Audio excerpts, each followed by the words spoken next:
Right now, the Black Sea is not just a body of water. It is a battlefield. And the world's food supply is caught in the crossfire. As of early August 2026, no foreign cargo vessels have entered the main Odesa region ports for roughly 2 weeks. And around 90% of shipping operators have suspended calls. Let that number sink in. 90%. This is not a minor inconvenience. This is a deliberate, calculated campaign to strangle Ukraine economically at its most vulnerable moment. After a relatively lower intensity of vessel attacks in 2025, July 2026 saw a sharp escalation with 57 vessel strikes and 67 infrastructure attacks by early August. Russia changed the playbook, and the world barely noticed. More than 60% of Ukraine's exports and key import supply chains are once again at risk. And this is happening right now, during peak harvest season, when millions of tons of grain should be moving out of those ports and onto global markets. The amount of products that may not be exported could exceed 30 million tons, and losses for the Ukrainian agricultural sector could reach between $1.5 and $3 billion. When a port shuts down in Odesa, prices rise in Cairo, Beirut, and Nairobi. That is the brutal arithmetic of modern economic warfare, and what's unfolding on Ukraine's coastline right now is a masterclass in it. And here's where the real story begins, because what you just heard in those opening numbers is not the full picture. The full picture is far more consequential and far more disturbing than any headline will tell you. Let's start with something most Americans don't understand about this war, and frankly something that too many so-called experts on television are completely ignoring. The battle for Odesa's ports is not just a military story. It is an economic war, a food war, and a geopolitical power play all rolled into one. And the side that wins control of those waters, the side that dictates whether ships move or stay docked, holds enormous leverage not just over Ukraine, but over every nation on earth that depends on Black Sea grain to feed its people. Think about that for a moment. Agricultural products account for 60% of Ukraine's total goods exports. 60%. Ukraine is not an industrial giant. Ukraine is a breadbasket. It always has been. And when you choke a breadbasket, you don't just hurt the farmer. You hurt every single person at every dinner table in every country downstream of that supply chain. We had it talking about North Africa. We had it talking about the Middle East. We had it talking about sub-Saharan Africa, where governments that can barely keep their populations fed are now staring down grain futures that have been climbing all summer. In July, Chicago grain futures rose to their highest level in more than a year due to disruptions in the Black Sea and fears of shortages. Now consider who suffers most when commodity prices spike at the Chicago Board of Trade. It is not Wall Street traders. They profit from volatility. The people who suffer are the ones who cannot absorb price shocks. The poor, the hungry, the fragile states teetering on the edge of food insecurity. That is what this campaign against Odesa is really about at its deepest level.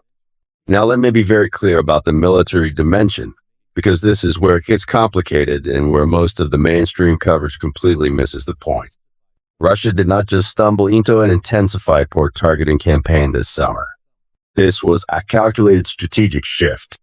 In July and early August 2026, Russia carried out more than 70 attacks on Ukraine's Black Sea port infrastructure and 62 strikes on vessels.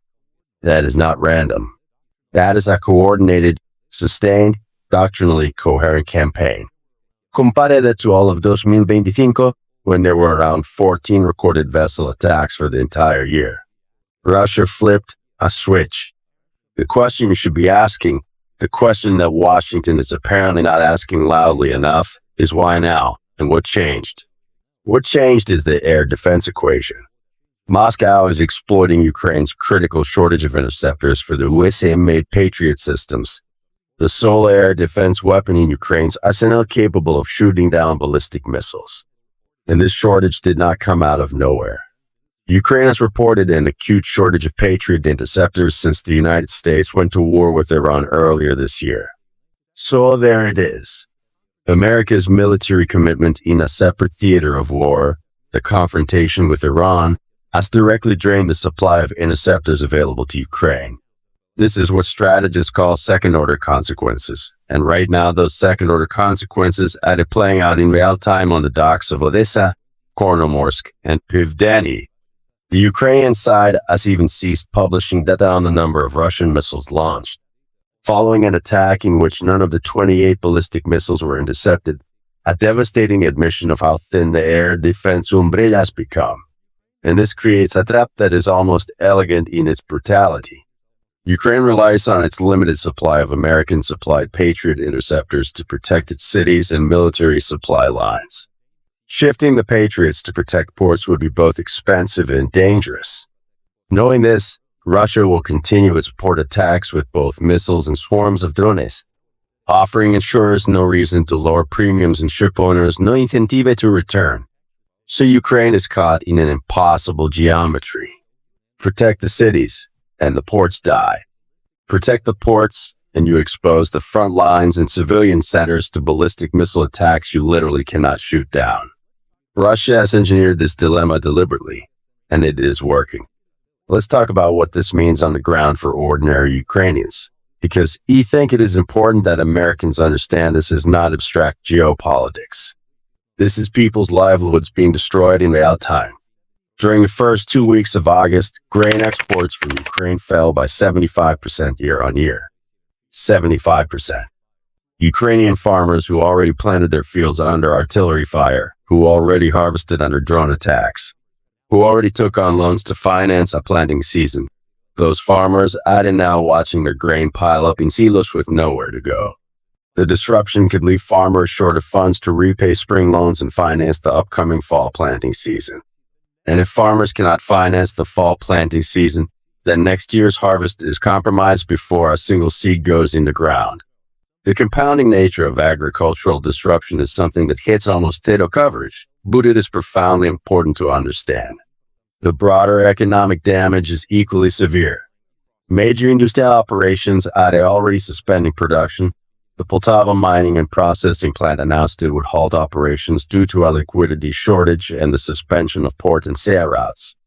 Walmart Invest Group is expected to completely suspend production at the southern mining and processing plant. This is not a port problem anymore. This is a national economic crisis cascading outward from the Black Sea coast into the industrial heartland of Ukraine. Ukraine's agriculture ministry has already cut its forecast for agricultural exports by 54% for the 2026 to 2027 season. More than half of expected agricultural export revenue gone. That is the kind of economic blow that, if sustained, does not just weaken Ukraine at the negotiating table. It hollows out the state itself. Now here is something that the Western narrative almost completely ignores, and I think it is worth saying plainly. Both sides in this conflict are now targeting each other's export infrastructure, and the consequences for global food markets are mutual and escalating. Ukraine launched a heavy assault on warships and major Russian grain export terminals in the Black Sea port city of Novorossiysk, prompting Russia to warn of disruption to global food supplies. Agricultural consultancy Sovicon said Russia appeared to be on track to export between 3 million and 3.4 million metric tons of wheat in August, far below the 5-year August average of 5 million tons, which would represent the lowest August export since 2017. So we now have a situation where both Ukraine and Russia are hitting each other's grain export capacity while simultaneously both warning the world about food security consequences. It is the most cynical possible use of the global food supply as a weapon, and the people who will ultimately pay the price are not in Kiev or Moscow. They are in Tunis and Lagos and Karachi and Jakarta. What does all of this tell us about the trajectory of this war? It tells us that we have entered a new phase, one where the front lines in the east are no longer the only front lines that matter. The Black Sea is now a second front, and arguably a more strategically consequential one in the long run. Agricultural stocks are piling up, and global grain markets are tightening, even as most of the port facilities in Odesa remain physically operable. The infrastructure is there. The grain is there.